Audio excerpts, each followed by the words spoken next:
The explosion in the elite Moscow residential complex Aliyev, which took the life of Armen Golovsky-Sargsyan, became an alarming signal. Russia is on the brink of large-scale criminal showdowns. After Putin leaves the post of head of the Kremlin, the post-Putin country may be engulfed in civil war. Waves of violence, criminal gangs and corrupt security forces will turn it into a zone of massive criminal showdowns and military actions. The scandal surrounding the murder of Armen Sargsyan, head of the so-called DPR Boxing Federation and founder of the Arbat Battalion, continues to gain momentum. Sargsyan, 46, died in intensive care after an explosive device went off in the elite residential complex Aliyev on the morning of February the 3rd. According to available information, the explosive device may have been planted behind a sofa in the hall.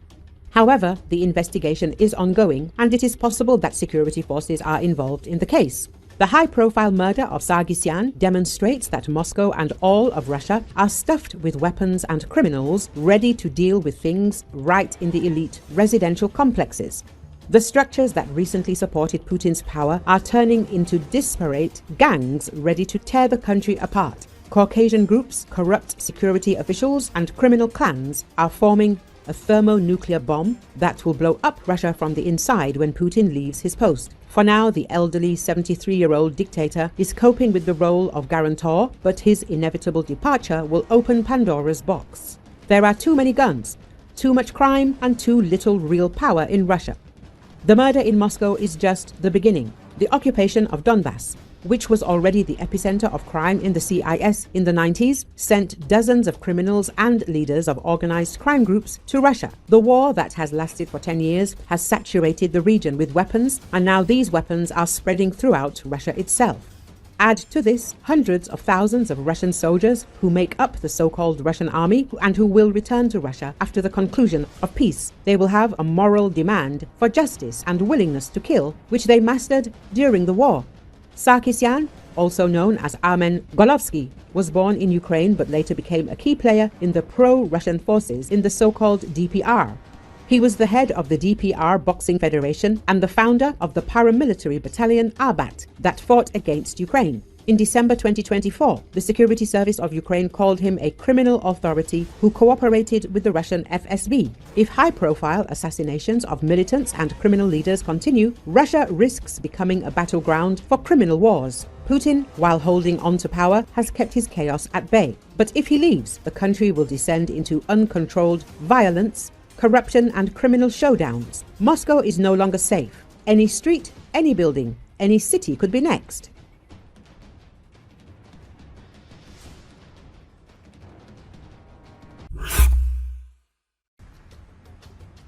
The Russian army has attempted to storm the positions of Ukrainian defenders in the Vovchansk area of the Kharkiv region. The occupiers' actions have been unsuccessful. This was reported on the Telegram channel of the Operational Strategic Group of Forces Kortitsia. In the Kupiansk direction, after strikes by Ukrainian artillery and drones, the occupiers were forced to retreat from their fortified lines in the area of one of the settlements. Their commanders, under threat of execution, ordered them to return to the abandoned dugouts.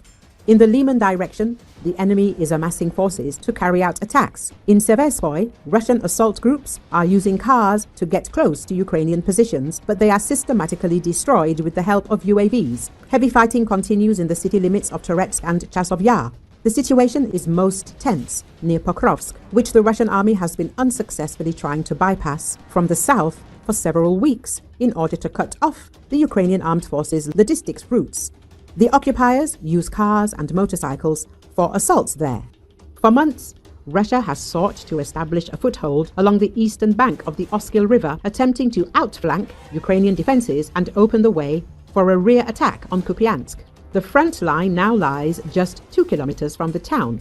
President Volodymyr Zelensky recently appointed Major General Mikhailo Drapati, the commander of Ukraine's ground forces, to lead the Khortytsia group as Ukraine works to counter Russian advances in the sector.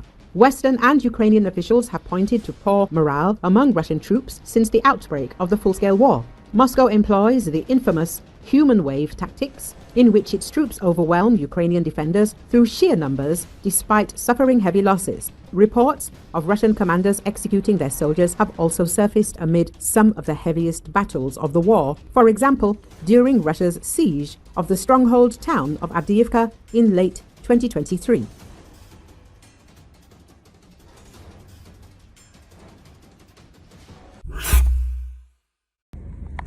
On the night of February 5th, a drone attack took place in the Krasnodar region of Russia. Local Telegram channels reported this. Ukrainian-owned kamikaze drone struck the Albashneft oil refinery in the Novominsk settlement. As a result, an explosion and fire occurred. There were no reports of casualties. The governor of the Krasnodar region, Veniamin Kondratyev, said that the air defense system was activated and the drones were shot down, and as a result of the debris falling, a fire broke out in a reservoir containing oil products.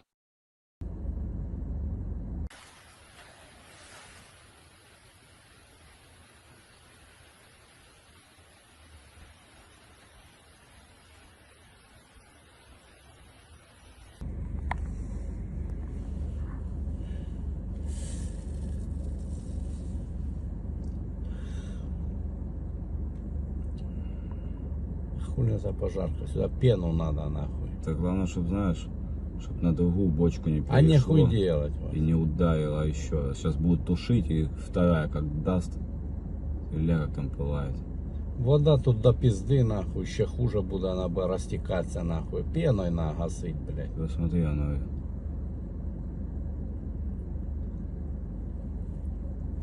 О, не тушится ни хера.